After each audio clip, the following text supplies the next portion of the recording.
Amigas e amigos, existe uma frase atribuída ao Leonel Brizola que diz que, em caso de dúvidas sobre qual posição tomar, é só observar o comportamento da Globo. Se a Globo é a favor, somos contra. Se a Globo é contra, somos a favor. É uma síntese da complexidade social brasileira, da estrutura social brasileira. Uma verdade síntese que permite a gente entender muitas coisas que acontecem que têm uma essência completamente diferente da aparência. Exatamente pela manipulação política e ideológica da mídia. Observando o comportamento da mídia, a gente entende exatamente o que está acontecendo, a profundidade das coisas. É o que acontece, por exemplo, lá na Assembleia Legislativa do Rio de Janeiro, essa guerra que se estabeleceu ali.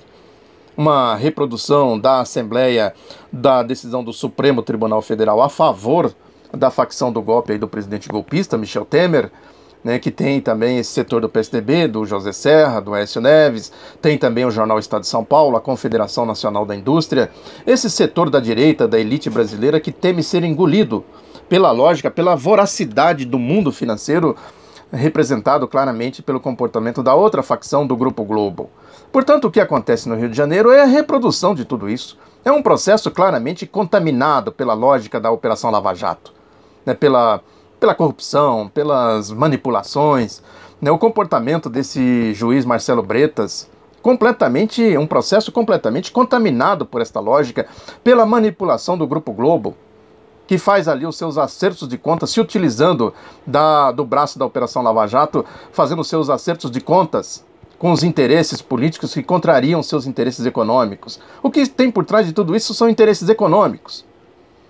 Não se trata de crise política, como eles dizem por aí, trata-se de crise econômica.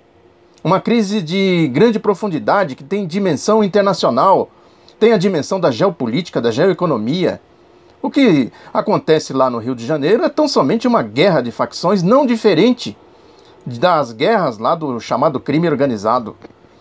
Não se trata de combate à corrupção, de moralidade, né? Não se trata nada disso, se trata da lógica da Operação Lava Jato contra a outra facção do golpe, que tem interesses regionais, locais ali, muito bem específicos, interesses do Grupo Globo. Não é à toa que o braço da Operação Lava Jato ganhou raízes fundas no estado do Rio de Janeiro. Não é à toa. Ali tem outras coisas mais, né? Tem todo o processo ali de desenvolvimento promovido aí no ciclo de governos democráticos e progressistas. Essa história da Operação Lava Jato que tem como função precípua destruir a tecnologia nacional, as empresas nacionais, e que varre corrupção para debaixo do tapete, caixa 2 e etc. É tudo, enfim, que a gente sabe o que representa a Operação Lava Jato. Tem essa nova fase que eles deflagraram aí, que é uma rosca sem fim, né? E as manchetes já estão por todos os lados aí, dizendo que é uma operação que apura propinas para o PT. A manchete é assim: o PT repassa para o PMDB. É claramente mentiraiada, né? Manipulação desavergonhada dessa trupe da Operação Lava Jato, né? Então, o contexto é esse, é exatamente de manipulação. Por que só agora eles descobriram que tem corrupção na Transpetro? Eles não estão investigando isso desde 2014, segundo eles dizem? Por que isso? Por que essas doses homeopáticas na divulgação do que eles dizem que estão investigando? O que está por trás de tudo isso, se não politicagem, golpismo, malandragem? É nesse contexto que a gente tem que entender tudo o que está acontecendo. Tem o caso, por exemplo, desse novo diretor-geral da Polícia Federal, que é a mesma coisa.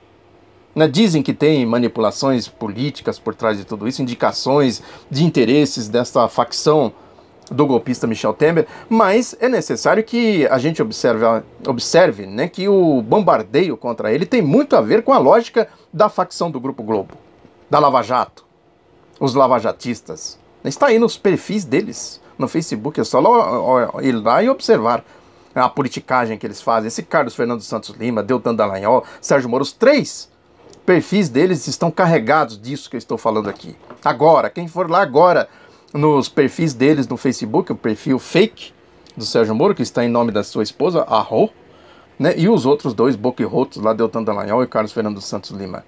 Né, eles claramente manipularam essa declaração do tal do Fernando Segoia, esse novo diretor da Polícia Federal, quando ele fala da mala, que uma mala só não é suficiente para incriminar alguém.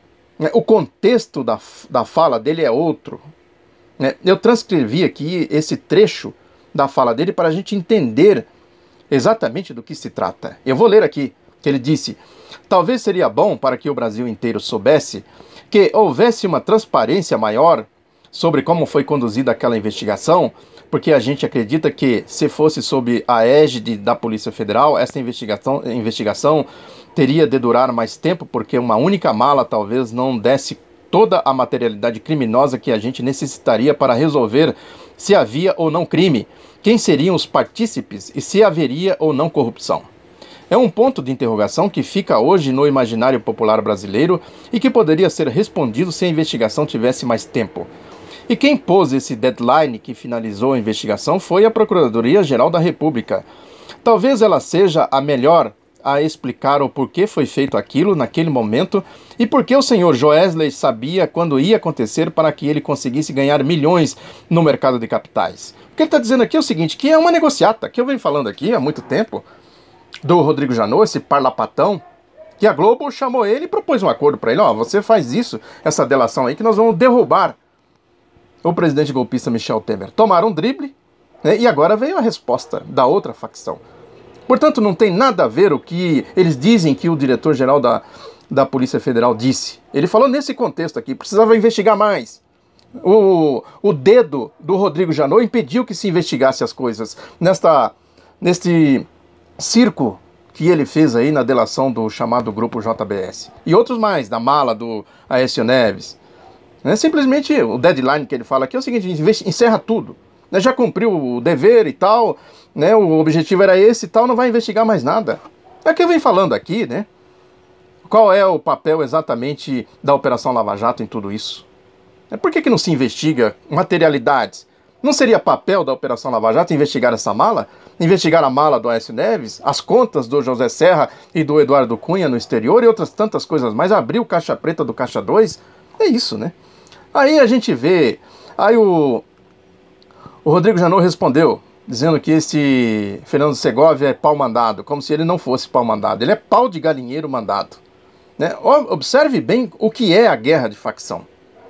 Né? O sentido da guerra de facção. Né? E aí é isso, né? Quer dizer, se cria a indústria da delação premiada, que eu tenho falado aqui reiteradamente, cria-se também a indústria de oportunistas. Gente aí que cria grupos, que cria sites, que tem, por exemplo, esse Luiz Flávio Gomes, né, que está aí toda hora, agora virou o novo queridinho da turma dos boquirrotos da Operação Lava Jato, está lá nos perfis deles. Cria-se grupos, cria-se todo tipo de gente fazendo a sua boquinha, né, tirando a sua casquinha das malandragens da Operação Lava Jato. É aquela história, né, de boas intenções, o inferno está cheio. O nazismo estava cheio de boas intenções como essas, dessa facção aí da Operação Lava Jato. E eles são os santos, né? Os que caíram dos céus limpinhos, que vão limpar o país. Eles dizem isso claramente, né? Eu repito aqui, vale a pena acompanhar os perfis deles lá, como eles são cínicos, boquirrotos, malandros velhos, né? Não, velhos malandros, melhor dizendo. Né? E aí tem todos os esgotinhos que eu venho falando aqui, os nichos de corrupção: antagonista, Joyce Hasselman, Marco Antônio Villa, MBL, acho que é MBL, esses grupelhos fascistas que vivem latino, os cachorros loucos, etc. Né? Tudo gente da corrupção, tirando a sua casquinha. Vejam como tem a grande corrupção, o mundão da corrupção por trás da lógica do golpe, das duas facções, e a turminha que vai ali tirando as suas casquinhas. Nessa militância, Josias de Souza. O que é isso, esse blog do Josias de Souza, senão nicho de corrupção descarado? Né? Além do antagonista, que é mais descarado ainda, Joyce Hasselman, mais descarado ainda. Ou seja, tem aí, não dá para fazer aqui uma escala, né, para saber quem é mais descarado e mais corrupto. Tudo isso é o mundo da direita, né, o mundo aí da lógica do golpe, o mundo da lama, o mundo da corrupção. Nessa história que por trás de tudo isso tem, conforme eu disse, os interesses econômicos, que a gente pode ver isso em detalhes prosaicos. Esta campanha, por exemplo, pela reforma da Previdência, é comentarista, especialista, e a mídia falando de tudo isso, editorialista, colunistas, e agora tem a propaganda do governo golpista, dizendo que vai combater privilégios e não sei o quê, manipulação clara. É aquilo que eu falei aqui em uma outra ocasião, o tal do equilíbrio fiscal. Equilíbrio fiscal é exatamente isso que eles estão falando, privilégios. Privilégio de trabalhador, de aposentado. tira recursos públicos da saúde pública, da educação pública, da segurança pública, da infraestrutura e querem acabar com a Previdência para fazer o equilíbrio. Equilibrar o quê? Como que o orçamento remunera os setores da sociedade? É disso que se trata o que eles chamam de equilíbrio do orçamento. É como eles metem a mão no dinheiro público. Quem fica com o quê? Quem paga os impostos que resulta no orçamento público e quem é remunerado pelo orçamento público. Essa é a síntese de tudo isso. Essa é a síntese de toda a guerra que eles estabelecem. Portanto, a essência é muito diferente da aparência do que eles dizem que estão fazendo, combatendo a corrupção em nome da moralidade, dos bons costumes, etc. É isso. A frase do Leonel Brizola, ela se encaixa perfeitamente bem na situação que nós estamos vivendo agora para que a gente possa fazer uma interpretação correta dos acontecimentos. Muito obrigado pela atenção, divulgue Outro Lado da Notícia, um abraço, até a próxima.